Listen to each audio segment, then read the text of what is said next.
मैं किरण ओझा अपने चैनल श्रद्धा मार्कियन अधीन लोकगीत पर आप लोग का स्वागत करती हूँ, अभिनंदन करती हूँ और आशा करती हूँ कि आप लोग स्वस्थ होंगे, मस्त होंगे और हमारे शिव गुरु महाराज आप सबकी रक्षा करें, आपके और आपके परिवार को सदा सुखी रखें।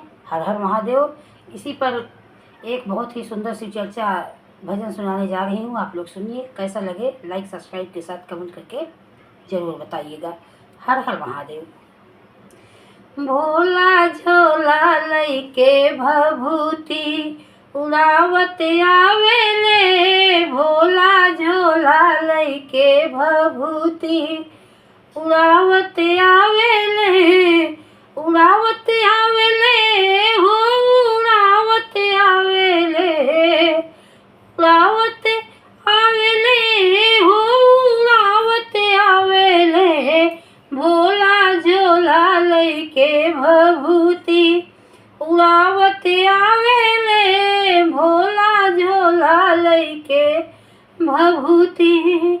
भोला के माथे पे चंदा सोहे, भोला के माथे पे चंदा सोहे, मस्तक के चंदा चमकावत आवेले, मस्तक के चंदा चमकावत आवेले।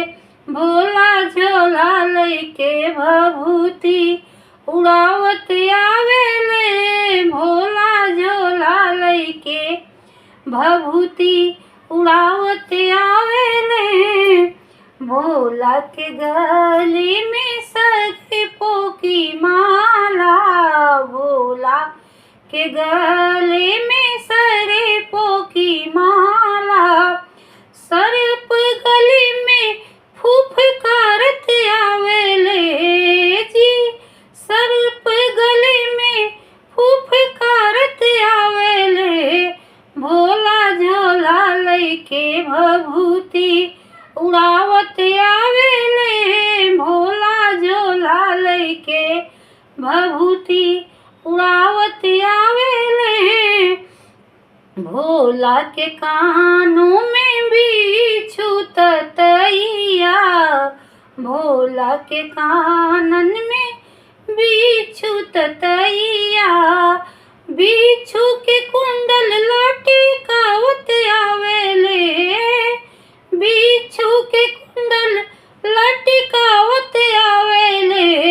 भोला झोला लैके भभूति उड़ावत आवेले, भोला झोला लैके भभूति उड़ावत आवेले।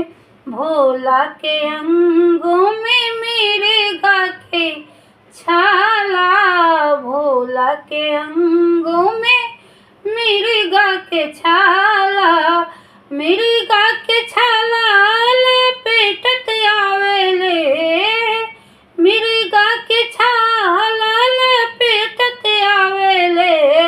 भोला झोला लैके भभूति उड़ावत आवेले, भोला झोला लैके भभूति उड़ावत आवेले।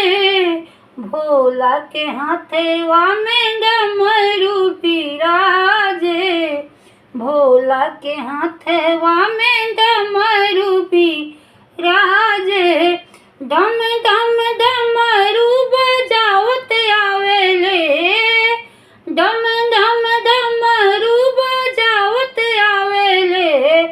भोला झोला लैके भभूति उड़ावत आवेले, भोला झोला लैके भभूति उड़ावत आवेले, उड़ावत आवेले हो, उड़ावत आवेले।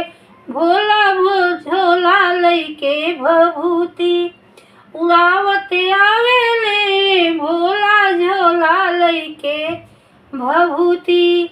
हर हर महादेव। जय श्री कृष्णा।